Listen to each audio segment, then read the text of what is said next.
morning, the 9th of March 2021. You're watching Muttaqin News with me, Rosnada Asmahan. We will bring you the update news during the COVID-19 pandemic for the next minute.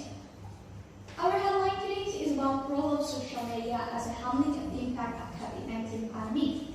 The COVID-19 pandemic is still a major issue in other countries, and even in Indonesia. When the first 2 cases of COVID-19 are announced in Indonesia in early March, the country was in panic. At the end of March 2020, the government began making policies related to problems during the COVID-19 pandemic. One of the policies issued by the government is related to large-scale social restriction. This is done by the government to prevent the break the chain of transmission of the COVID-19 virus. Moreover, this large-scale social restriction has impact. This restriction on public activities affected in some activities to stop and require the local community to stay at home and take on their activities from home. Students start schooling online, or workers start work from home, or traders start opening their online business. This pandemic period also affects in all aspects of life, such as in the academic sector, education sector, and others, which suppose people to be more creative and innovative in various fields in order to progress this nation or to survive. Various handling of the impact of COVID-19 has been carried out by the government to restore the sector that impacted by COVID-19.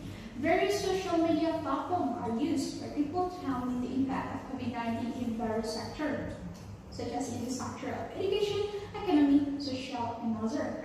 Based on research conducted by technology company conference Critical, pandemic has spread since early March 2020. 70% of smartphone users in Indonesia had increased their time allocation for shopping on social media.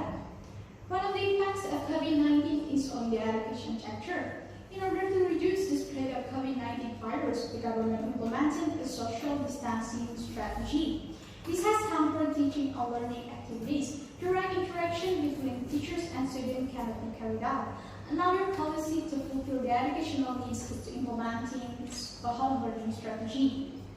Deputy Chairman of Commission 7, DPRRI, Azhar Hassan Sajili, encouraged teachers to take advantage of social media, such as Instagram, YouTube, or Facebook for online learning activities for students.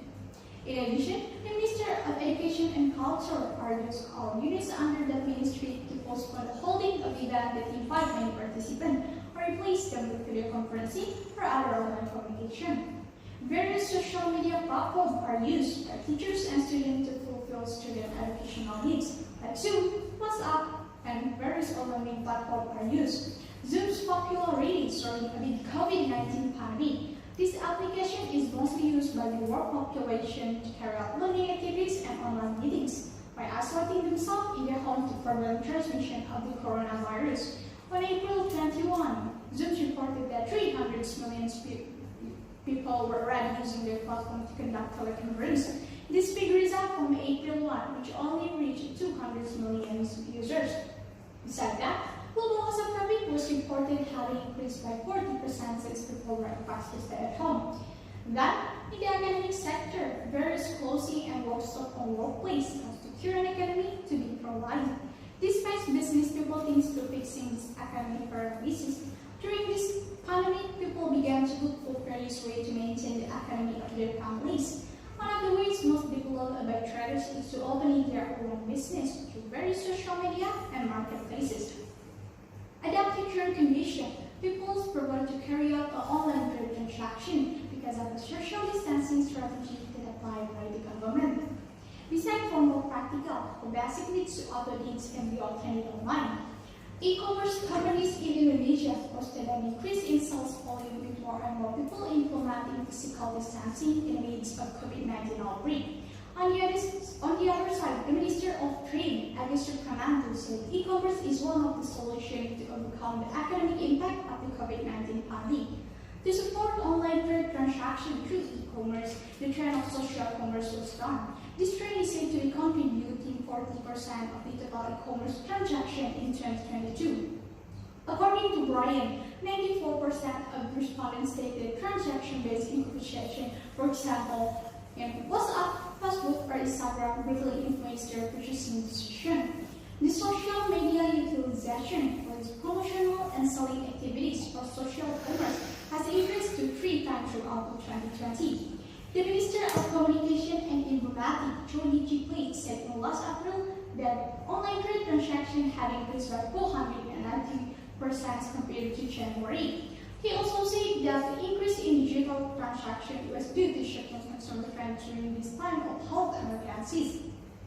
Survey data conducted by statisticians on May 31, 2020 shows that 31% of Americans choose to buy food online because of the pandemic.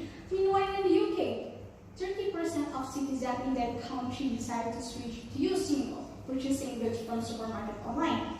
As for Germany, 25% of the country's citizens decided to switch to online purchasing to buy clothes. The current condition where mostly use social media makes business people to take advantage of this technology and information development by developing their business online. Well, that's all for now. I'll be back with more update in the afternoon. Until next time, goodbye. Wassalamualaikum.